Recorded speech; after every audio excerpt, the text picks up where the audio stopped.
बिस्मिल्लाहिर्रहमानिर्रहीम। आप सबको अस्सलाम वालेकुम। आज इस फ्रेग्रेंस के बारे में हम बात करेंगे। इसके ब्रांड का नाम है यूनिकी लग्जरी और स्पेसिफिक फ्रेग्रेंस का नाम है एक्डेनिज।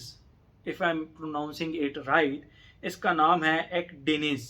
एक्डेनिज एक्डेनिज यस। मैं आप लोगों को इसकी बॉटल दिखाता हूँ, फिर मजीद इसके बारे में हम बात करते हैं। टिपिकल यूनिकी लग्जरी की बॉटल है, जस्ट इसका स्टिकर है और यहाँ पे ये फ्रेग्रेंस का नाम लिखा हुआ है, आप इसको देख सकते हैं, एक्डेनिज। ठीक है। और बाकी टिपिकल यूनिक की लग्जरी की इसकी बॉटल है और ये इसका कैप जो कि हैवी मेटालिक कैप है, यहाँ पे इनके ब्रांड का लोगो भी है एंड दैट्स इट। ये तो हो गई इसकी प्रेजेंटेशन।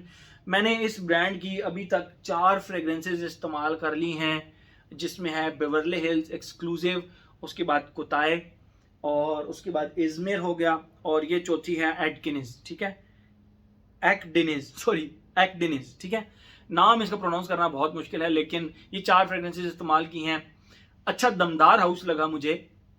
उसकी रीज़न ये है कि मैं इस हाउस को थोड़ा सा अब कह लें कि अवॉइड कर रहा था। इस हाउस का जो सबसे पॉपुलर फ्रेग्रेंस जो बहुत टाइम से मेरे लिए तो एटलीस्ट अवेलेबल थी, वो थी कुताए। कुताए मैंने जब वो फ्रेग्रेंस अवॉइड करता रहा, लेकिन रिसेंटली मैंने इस हाउस की जो सबसे पहली फ्रेग्रेंस इस्तेमाल की वो बेवर्ली हिल एक्सक्लूसिव इस्तेमाल की। और जैसे ही मैंने वो इस्तेमाल की ना, मैंने कहा भाई ये तो बड़ी कमाल की फ्रेग्रेंसेज हैं भी उदय परफ्यूम कंसंट्रेशन की हैं, लेकिन बहुत कड़ाकेदार किस्म की फ्रेग्रेंसेज हैं। फिर मैंने मजीद इस हाउस को एक्सप्लोर किया, फिर कुताए की तरफ गया और कुताए की तरफ से जो मेरी वो एक क्या कहते हैं माइंड में एक चीज़ बैठी हुई थी कि वो उससे नासुमैतो के बरामदा से मिलता है, वो भी सारी की सारी ख़त्म हो गई। जो एक कन्फ्यूजन थी मेरी, वो बिल्कुल भी नहीं मिलता, वो एक अलग स्ट्रक्चर है, ब्राउंदा एक अलग स्ट्रक्चर है। फिर ये दो जब मेरे हाथ लगी, इजमिर और एक्डेनिज, तो मुझे लगा नहीं यार, हाउस तो बड़ा अच्छा है और इसका रिव्यू भी बनता है और बड़ा ज़बरदस्त है। खैर बात करते हैं हम इसकी। 2019 की ये रिलीज़ है, कुताई भी 2019 में रिलीज़ हुई और ये भी 2019 में रिलीज़ हुई। तो बात करते हैं हम इसकी खुशबू के बारे में। जैसे ही आप इसको लगाते हैं ना, मैंने जैसे ही इसको लगाया, मेरे जहन में जो पहली चीज़ आई वो आई carrot juice. Seriously, fresh carrot juice आप घर में बनाते होंगे, मैं तो कभी कभी बनाता हूँ कैरेट जूस। तो जैसे ही आप कैरेट जूस को उठा के खुशबू करें, उसके अंदर से जो एक बहुत ही फ्रेश किस्म की कैरेट जूस की एक खुशबू आ रही होती है वो, लेकिन वो अकेली नहीं थी खुशबू। उसके अंदर आप ऐसे ऐड करें कि जिस तरह कैरेट जूस के अंदर आपने 2-3 लीमू निचोड़ दिए हैं और एक आध कंप्लीट माल्टा निचोड़ के उसको जब आपने मिक्स किया ना, तो कैरेट जूस। अब इसके नोट्स में कैरेट जूस है या नहीं है मुझे नहीं पता, मैं आपको खुशबू डिफाइन कर रहा हूँ कि मुझे किस तरह फील हुई। लिटरली जिस तरह कैरेट जूस के अंदर लेमन और ऑरेंज को अगर आप डालें ना, तो जो खुशबू बनती है वो इसके स्टार्ट के अंदर बनती है। ठीक है, और वहाँ से ये मुझे ना बहुत ही ज़बरदस्त किस्म की लगी, मतलब बहुत एक डिफरेंट सी चीज़ लगी। मैंने कहा यार ये तो बड़ी डिफरेंट सी चीज़ है। सेकेंड फेज के अंदर आपको इसके अंदर एक पाइन एप्पल फील होगा। पाइन एप्पल, कौन सा पाइन एप्पल? जूसी सा पाइन एप्पल। कौन सा पाइन एप्पल?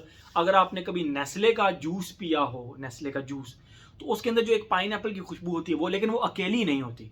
उस पाइन एप्पल के अंदर आप थोड़ी सी अजवाइन डालें तो वो जो पाइन एप्पल जूस की, शुगरी पाइन एप्पल जूस की एक हर्बलिश सी खुशबू हो जाएगी। Juicy sugary pineapple at the same time herbalish सी खुशबू। तो वो जो खुशबू बनेगी वो उसके इसके सेकंड फेज में आती है। और थर्ड फेज के अंदर जो इसकी खुशबू है वो लिटरली ऐसे हो जाती है जैसे आपने उसी पाइनएप्पल जूस के साथ डार्क डेंस स्मोक की एक खुशबू को ऐड कर दिया गया हो। यानी आप इस तरह कह लें कि एक पाइनएप्पल बेस्ड शीशा, यस, एक पाइनएप्पल बेस्ड शीशे की खुशबू। वो फिर इसके ड्राई डाउन के अंदर से आती है, थोड़ा सा लेदर टच आता है इसके ड्राई डाउन के अंदर।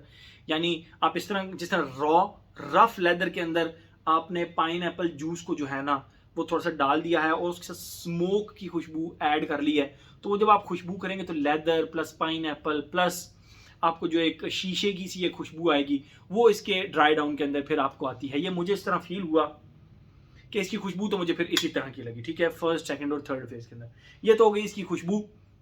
अब हम आते हैं अपने पैटर्न की तरफ जो हमने बनाया हुआ है, age, gender, longevity, projection, weather, occasion. Age की अगर हम बात करें तो मेरे ख्याल में एज रिस्ट्रिक्शन मैं इसके ऊपर कोई नहीं लगाऊंगा, लेकिन थोड़ी सी सब्जेक्टिविटी है। ये थोड़ा सा pungent type, bold type fragrance है, तो 25 एंड अबव की।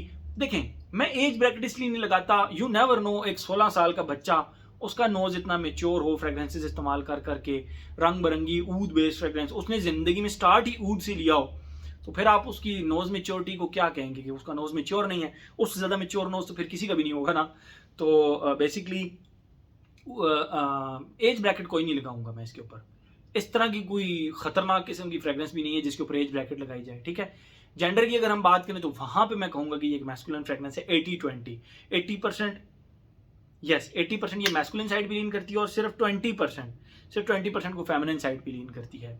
और अगर हम बात करें इसकी लॉन्जिविटी प्रोजेक्शन की, मैंने स्किन पर लगाई थी यहाँ पर और मुझे इसकी खुशबू 10 घंटे बाद भी फील हुई। एक चीज़ मैं आप लोगों को बताता चलूँ, अगर आपकी बॉडी थोड़ी सी हेयरी है ना, अगर आपकी बॉडी थोड़ी सी हेयरी है तो इन हेयर्स के अंदर जो है ना परफ्यूम स्टे करता है, ठीक है। तो अगर आप परफ्यूम यूज़र हैं और आपकी बॉडी हेयरी है तो आप अपने आप को लकी कंसिडर करें क्योंकि परफ्यूम्स जो है ना वो हेयर्स के अंदर स्टे करता है, लॉन्ग टाइम तक स्टे करता है, ठीक है।